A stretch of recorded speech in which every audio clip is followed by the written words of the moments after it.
जय हिंद, वंदे मातरम। आप सभी का बहुत बहुत स्वागत है सक्सेस वर्ल्ड MCQ चैनल पर। इस वीडियो में हम लोग बिहार मध्य निषद सिपाही की परीक्षा के लिए मॉडल प्रैक्टिस सेट 8 को कवर करने वाले हैं। तो जल्दी से आप सभी लाइव में जुड़ जाइए। सभी को गुड इवनिंग। तो चलिए इसी के साथ आज के सेशन को स्टार्ट करते हैं। तो आज की इस क्लास का फर्स्ट क्वेश्चन है, शुष्क बर्फ है ठोस पानी, ठोस कार्बन डाइऑक्साइड, निर्जल बर्फ या ठोस हाइड्रोजन परऑक्साइड। आपको आंसर करने के लिए लाइव चैट का ऑप्शन दिया जाता है। अगर आप लोगों को किसी भी प्रश्न का आंसर आता है तो आप लोग लाइव चैट में अपना आंसर जरूर लिखेंगे। तो देखिए, शुष्क बर्फ जो है ये ठोस कार्बन डाइऑक्साइड का एक रूप है। बी ऑप्शन हमारा बिल्कुल सही जवाब हो जाएगा।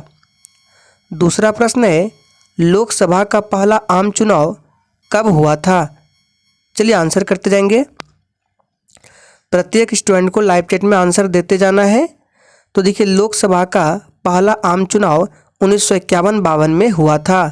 तो इसका राइट आंसर जो बच्चे बी को दे रहे हैं बिल्कुल सही जवाब है, 1952 में। नेक्स्ट क्वेश्चन है, भारतीय संविधान की प्रस्तावना में भारत को किस रूप में घोषित किया गया है?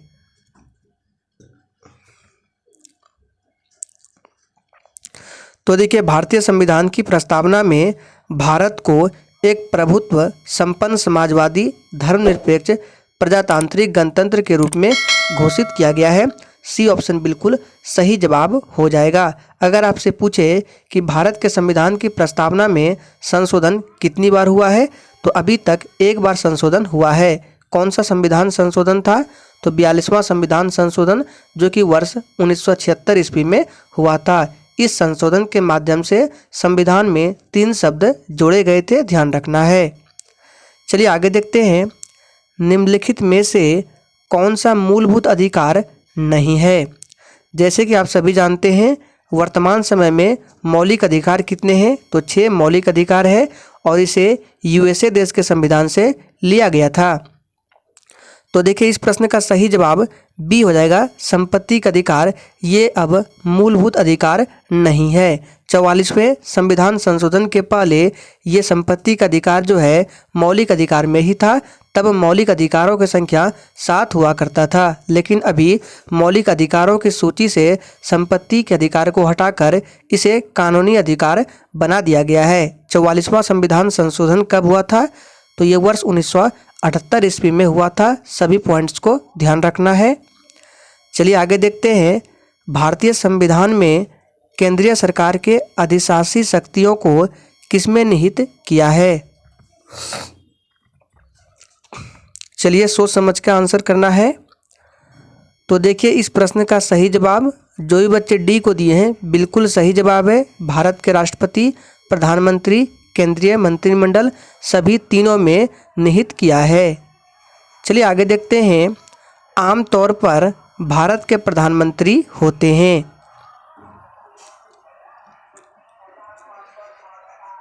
तो देखिए, इस प्रश्न का सही जवाब है, भारत के प्रधानमंत्री आमतौर पर लोकसभा के सदस्य होते हैं। तो बी ऑप्शन जो भी बच्चे दे रहे हैं बिल्कुल सही जवाब है, लोकसभा के सदस्य होते हैं। चलिए आगे देखते हैं, लोकसभा के कम से कम कितने सत्र बुलाए जाते हैं? चलिए, बहुत ही शानदार प्रश्न है, सोच समझ के आंसर करना है। तो देखिए, लोकसभा के कम से कम कितने सत्र बुलाए जाते हैं? तो वर्ष में 2 बार बुलाए जाते हैं। तो जो भी बच्चे बी को दे रहे हैं बिल्कुल सही जवाब है, वर्ष में 2 बार। चलिए नेक्स्ट क्वेश्चन देखते हैं, राज्यसभा के सदस्य चुने जाते हैं कितने वर्षों के लिए? देखिए, राज्यसभा जो है यह एक अस्थायी सदन है और यह भंग नहीं किया जा सकता है। राज्यसभा का अगर सदस्य बनना है तो इसके लिए उम्र सीमा क्या है? तो 30 वर्ष है। और लोकसभा का सदस्य बनना है तो 25 वर्ष है। लेकिन यहाँ पे पूछा जा रहा है कि राज्यसभा के सदस्य चुने जाते हैं कितने वर्षों के लिए? तो ये 6 वर्षों के लिए चुने जाते हैं। सी ऑप्शन हमारा बिल्कुल सही जवाब हो जाएगा। नेक्स्ट क्वेश्चन है, कौन सा राज्य सबसे अधिक प्रतिनिधि लोकसभा में भेजता है? काफ़ी ज़्यादा इम्पोर्टेंट प्रश्न है। चलिए आंसर करेंगे। तो देखिए, सबसे पहले बात करते हैं बिहार से कितना, तो 40, मध्य प्रदेश से कितना भेजा जाता है? तो याद रखना है मध्य प्रदेश से 29 भेजा जाता है। पश्चिम बंगाल से कितना भेजा जाता है? 42। और उत्तर प्रदेश से 80। तो आप सब देख सकते हैं सबसे अधिक कौन भेजता है? तो उत्तर प्रदेश। डी ऑप्शन हमारा बिल्कुल सही जवाब हो जाएगा। उत्तर प्रदेश की राजधानी लखनऊ है और उत्तर प्रदेश जो है ये जनसंख्या की दृष्टि से भारत का सबसे बड़ा राज्य है। चलिए आगे देखते हैं, भारत के सर्वोच्च न्यायालय की स्थापना हुई थी। चलिए आंसर करते जाएंगे। तो देखिए इस प्रश्न का सही जवाब है भारत के सर्वोच्च न्यायालय की स्थापना भारतीय संविधान के द्वारा हुई थी। कब? तो 26 जनवरी 1950 को। चलिए आगे देखते हैं, लोकसभा को कार्यकाल पूरा होने के पहले भंग किया जा सकता है। तो देखिए लोकसभा के कार्यकाल पूरा होने के पहले भंग किया जा सकता है प्रधानमंत्री की सिफारिश पर राष्ट्रपति द्वारा। तो डी ऑप्शन हमारा बिल्कुल सही जवाब है। चलिए आगे देखते हैं, सफलतापूर्वक कार्य करने हेतु पंचायती राज को पूरे सहयोग की जरूरत पड़ती है। किसकी सहयोग की जरूरत पड़ती है? तो देखिए सफलतापूर्वक कार्य करने हेतु पंचायती राज को पूरे सहयोग की जरूरत पड़ती है स्थानीय जनता की। तो ए ऑप्शन हमारा बिल्कुल सही जवाब हो जाएगा। नेक्स्ट क्वेश्चन है, भारत में भूमि सुधार के क्षेत्र में शामिल नहीं है।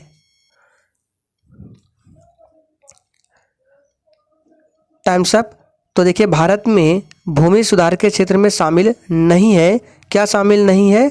इसका सही जवाब ऑप्शन डी हो जाएगा, किसानों को मकान ऋण। ये भारत में भूमि सुधार के क्षेत्र में शामिल नहीं है।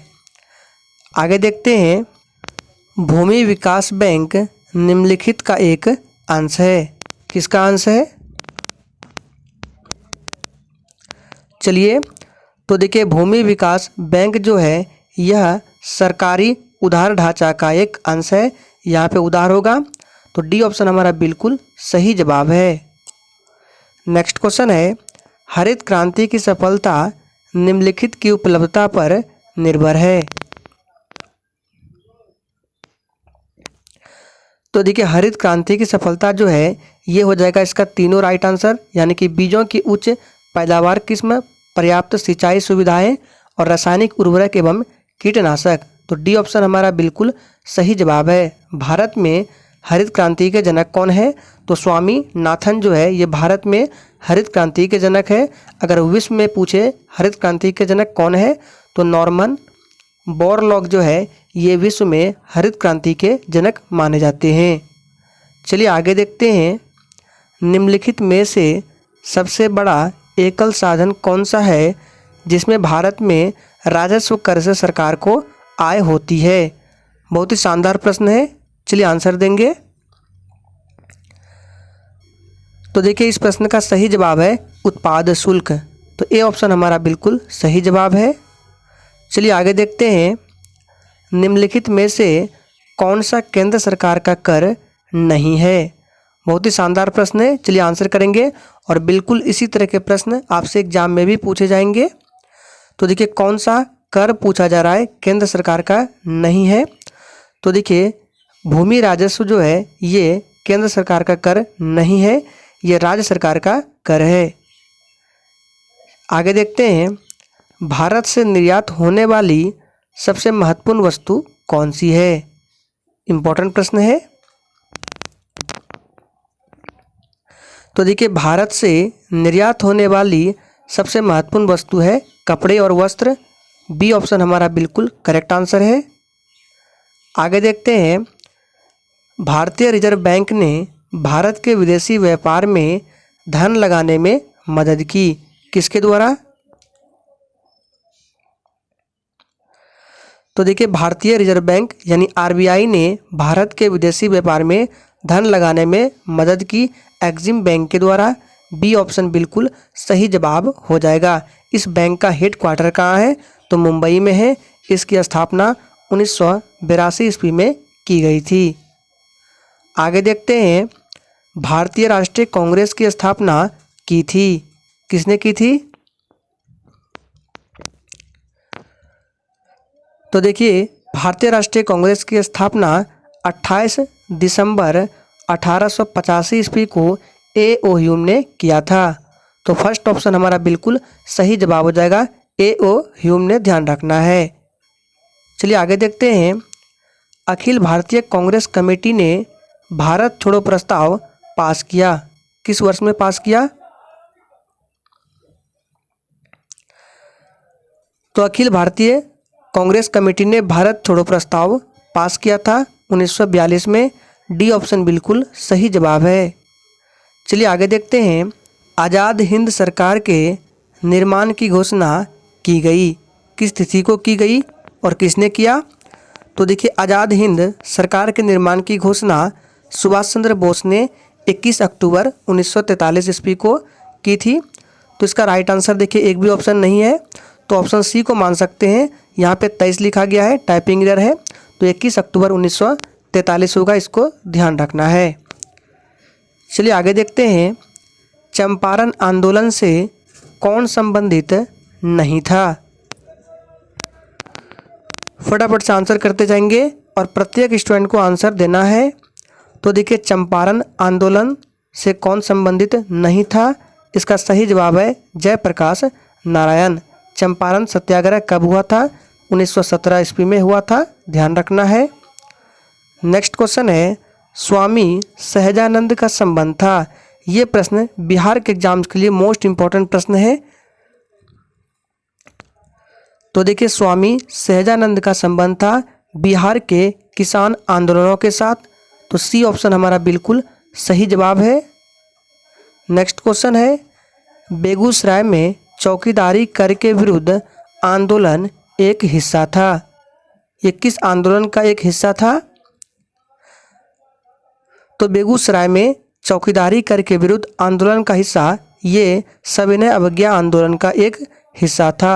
बी ऑप्शन बिल्कुल सही जवाब हो जाएगा। भारत छोड़ो आंदोलन कब हुआ था? तो ये 1942 ईस्वी में हुआ था और इसी में महात्मा गांधी ने करो या मरो का नारा दिया था। पूछा जाता है एग्जाम में कि करो या मरो का नारा किसने दिया था? तो महात्मा गांधी ने दिया था। किस आंदोलन के दौरान दिया था?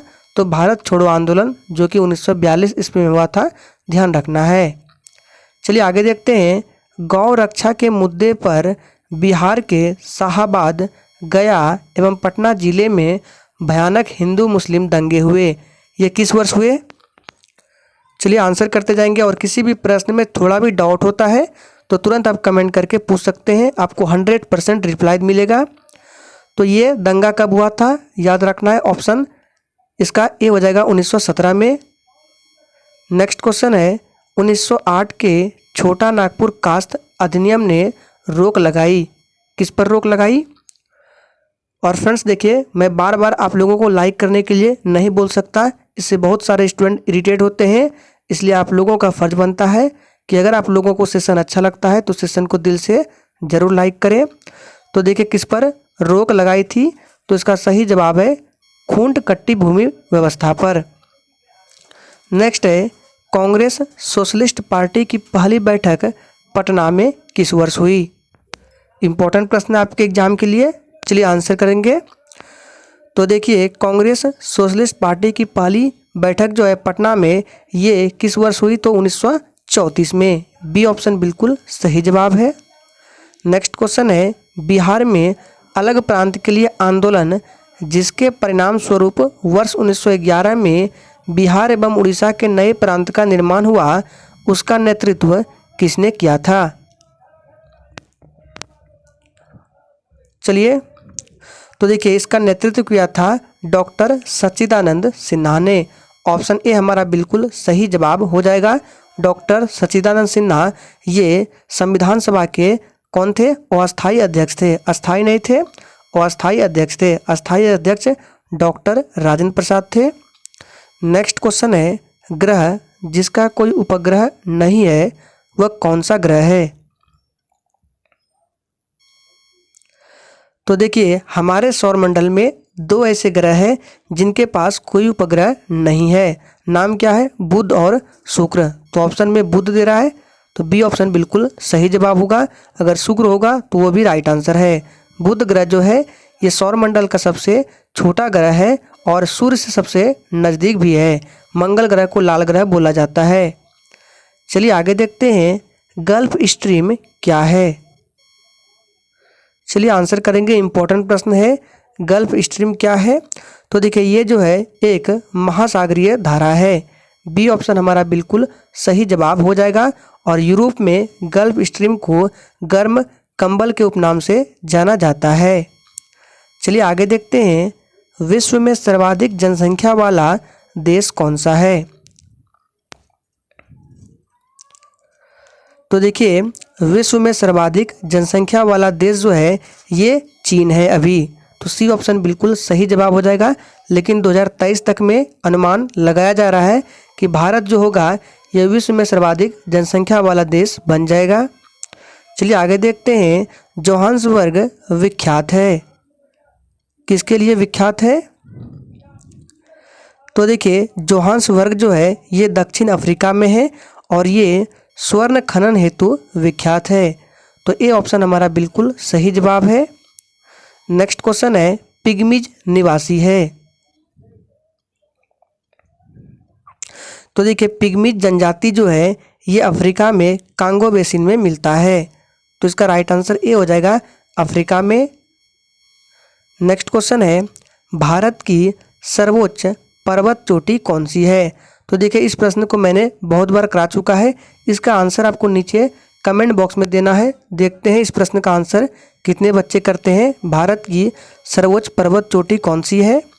नेक्स्ट क्वेश्चन है, रेगुर नाम है, किस मिट्टी का नाम है रेगुर? तो देखिए काली मिट्टी को ही रेगुर मिट्टी के नाम से जाना जाता है। तो बी ऑप्शन हमारा बिल्कुल सही जवाब हो जाएगा। इस मिट्टी में सबसे अधिक कपास की खेती की जाती है, इस कारण से इसे काली कपासी मिट्टी भी बोला जाता है।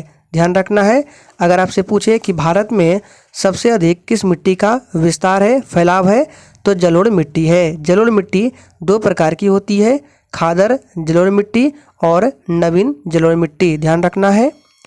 नेक्स्ट क्वेश्चन है, दिल्ली है क्या है?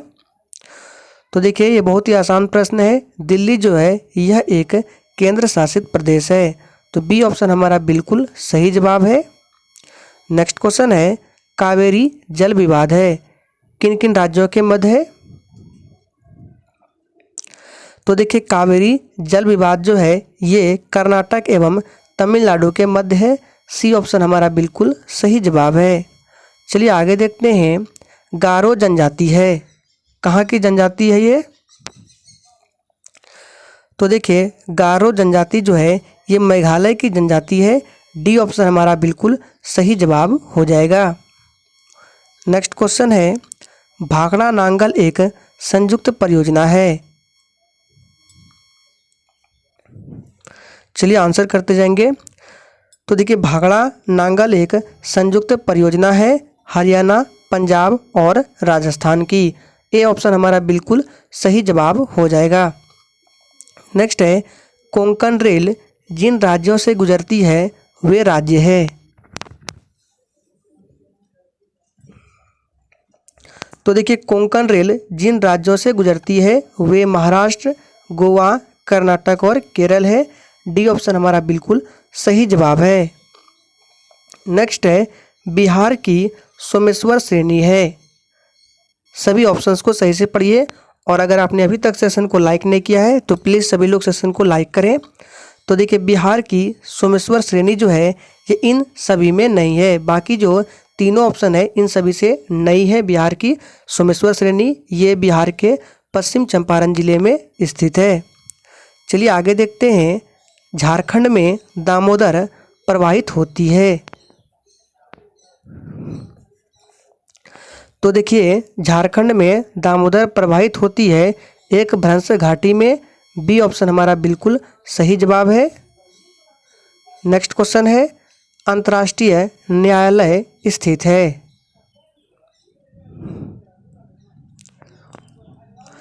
तो देखिए अंतर्राष्ट्रीय न्यायालय स्थित है ये कहाँ है? तो नीदरलैंड के हेग में। बी ऑप्शन हमारा बिल्कुल सही जवाब है। नेक्स्ट क्वेश्चन है स्टैचू ऑफ लिबर्टी है, ये कहाँ है? तो देखिए अगर बात करें स्टैचू ऑफ लिबर्टी तो ये आपका यूएसए में है, संयुक्त राज्य अमेरिका में। लेकिन अगर आपसे पूछे कि स्टैचू ऑफ यूनिटी कहाँ है तो ये भारत में है, गुजरात में। नेक्स्ट क्वेश्चन है दक्षिण अफ्रीका में किसने रंग भेद नीति के विरुद्ध लंबा संघर्ष किया? ये प्रश्न आपके एग्जाम के लिए मोस्ट इम्पोर्टेंट है। तो देखिए नेल्सन मंडेला इसका सही जवाब हो जाएगा। नेल्सन मंडेला ने दक्षिण अफ्रीका में रंग भेद नीति के विरुद्ध लंबा संघर्ष किया। नेल्सन मंडेला को दक्षिण अफ्रीका का गांधी भी बोला जाता है और इसे भारत रत्न से भी सम्मानित किया जा चुका है। नेक्स्ट क्वेश्चन है राज्यसभा के चेयरमैन होते हैं। चलिए आंसर बताएंगे। राज्यसभा के चेयरमैन कौन होते हैं? तो ये भारत के उपराष्ट्रपति होते हैं, ध्यान रखना है। और आप लोग नीचे कमेंट करके बताएंगे वर्तमान समय में भारत के उपराष्ट्रपति कौन है। और देखिए आपसे जितने भी क्लास में प्रश्न पूछते हैं उन सभी का आप लोग आंसर देने का प्रयास जरूर करें। नेक्स्ट क्वेश्चन है खमेर रोस तानाशाही दल है।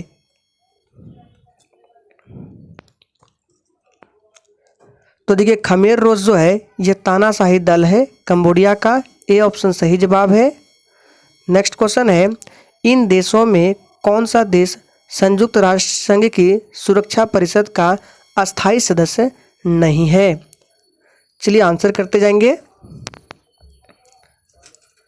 तो देखिए संयुक्त राष्ट्र संघ की सुरक्षा परिषद में टोटल 15 सदस्य देश है, जिसमें 5 जो है वो अस्थायी है और 10 देश जो है वो अस्थायी है।